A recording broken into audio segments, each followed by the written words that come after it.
Hello guys, good morning. We are getting ready for a Chamonix. Anong oras na? Diyos ko, balik po yung relo ko.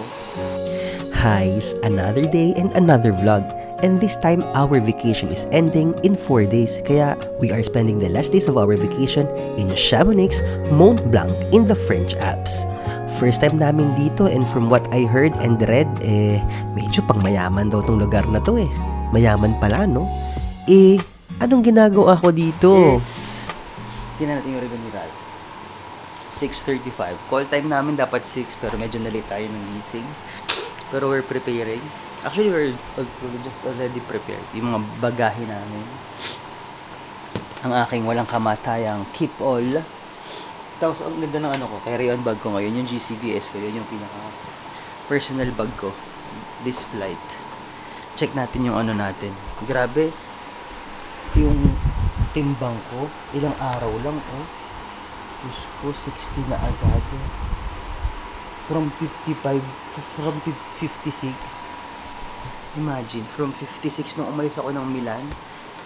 1 week lang kami dito. Diyos ko, ang laki ko na agad. Bumalik na yung dati kong timbang.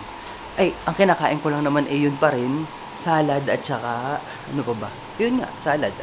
Salad. Tapos, or manok, or yun lang. Pero ang nilantakan ko talaga ng sobrang dami. Talaga yung mga sweets, yun. Hindi ko nakayanan, ang hirap. Tapos, syempre ice cream. Tapos cake, tapos donuts, tapos ganyan. Hindi ko na lang na-vlog, pero ngayon ako. Look at, my friend's flat. Dito kami nagstay. Sofa bed. Kaya, very cozy. Naka-aircon pa kami dito, kaya para sa akin yun ang luxury ko this vacation. Ayun lang. So we're ready, magsasapatos na ako. Let me call the elevator. Look at me, and we're ready. Yes, with ito yung mga baon namin merienda. Hintayin natin sila dumating. Diyos ko, ang ganda ng niya, no? Yung pinaka corridor. Ayan si Mark. What?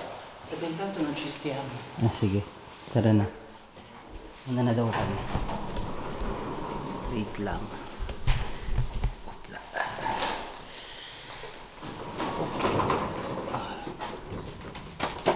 Yes.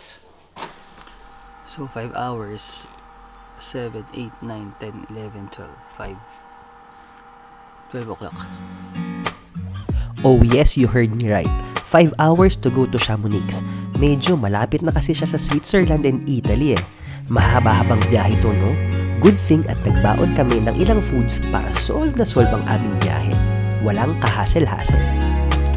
Ano sa'yo ba? Salad for me? Ito yung gusto mo, di ba? Ito yung gusto mo. Ito na kami. Kami ay kakain ng aming mga baon. Meron siyang sandwich. Meron akong pule salad. So we are currently in, nasaan na ba tayo? Saint Clair de Quesneso. Malapit na kami. Actually 2 hours na lang. Pero dahil nga kami may fork doon or you got the fork here? There's no fork here. If you don't like it though. No, kanyari.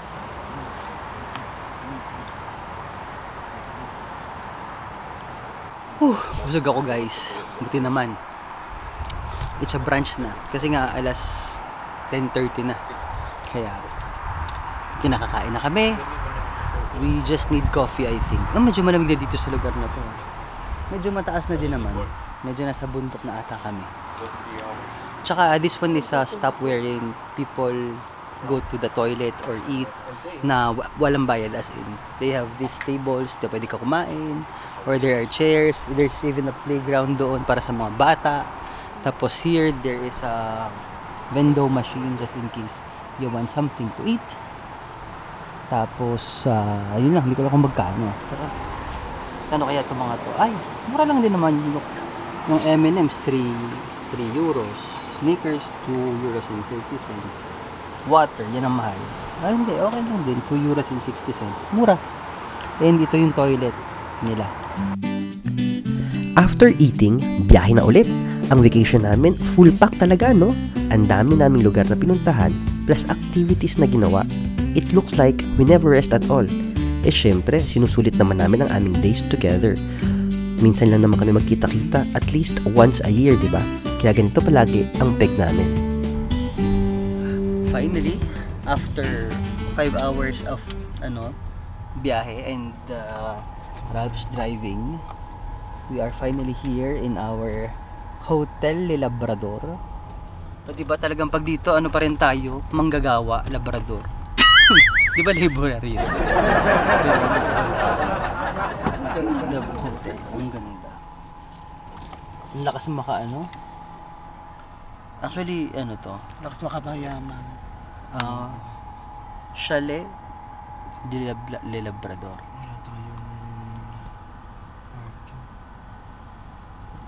Pakita ko sa inyo yung kita ba? Chalet. Look at that. Tapos nasa paanan kami talaga ng Mont Blanc. Okay guys, finally andito na kami and nakapag-park na kami ng kotse.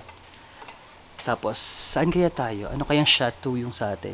Itong chateau na to? O yung chateau na yan? Pero we're actually... What's that? Dala mo pala eh! Meron pala tayo dun sa Dala na pala yung mga tickets namin. Sa train And look at that. Hindi ata kita yung the view of Mont Blanc. Diyos ko guys, sobrang gulo na ng buhok ko. Kaya gustong kong pumunta ng downtown para bumili muna ng cap. Yun kasi nakalimutan ko, yung pang-ayos ng buhok ko, tsaka yung cap. Anyway, so andito na kami. Pero punta muna kami downtown kasi nga kukuhanin pa namin yung...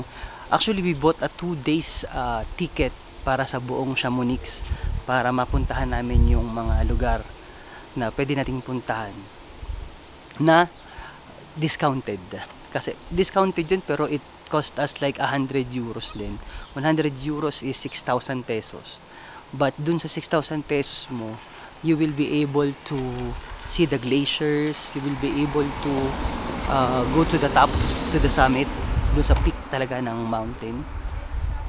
And yung mga train is for free na. Hindi ata dyan, dun ata eh. Ay, dito ba? I don't know. Let's see. Tara nga. Okay. Ang sarap ng amoy. Ang lakas maka-fresh, ang lakas maka... Oh my God. Pokaton tayo. Kasi we are going to the train station of Montenver. Ganda no?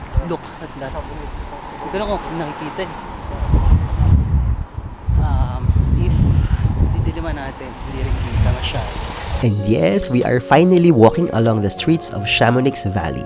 This is considered as the mountain capital of the world. It is cosmopolitan, an international melting pot offering an eclectic choice of everything which reflects the people who live here and the people who visit. From luxury hotels to backpackers, from Michelin star restaurants to Savoy food trucks, from attractive boutiques to high-tech sports outlets, and from sunny street cafes to lively clubs and bars. In short, pangmayaman nga. Kaya, huwag kayong mawawala sa next vlog ha. Dito lang yan sa PJ Katapang Vlogs. Ciao!